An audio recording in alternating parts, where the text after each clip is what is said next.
যদি আমার মতন করে বলি সেটা হচ্ছে সে অ্যাকচুয়ালি খুবই একজন দানবীর মানুষ।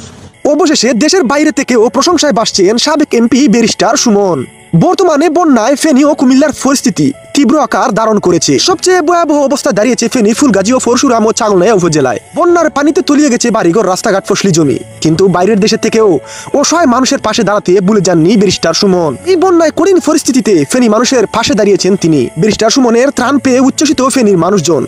বন্যার্ত মানুষদের নিয়ে লাইভে এসে ব্যারিস্টার সুমন বলেন, আমি বন্যা নিয়ে কাজ করেছি, তাই আমার কাছে মনে হয়েছে এই বন্যার সময় আমার অধিকার আছে আপনাদের পাশে দাঁড়ানোর। প্রিয় সম্মানিত ভিউয়ার্স, সেই ত্রাণ পেয়ে ব্যারিস্টার সুমনকে নিয়ে অনেকে বলছেন ব্যারিস্টার সুমন অসহায় মানুষের বন্ধু। প্রত্যেক বন্যাতে উনি আগেভাগে সশরীরে মানুষের পাশে দাঁড়িয়েছেন। কিন্তু দেখুন, বাইরের দেশের থেকেও অসহায় মানুষের কথা ভুলে যাননি তিনি।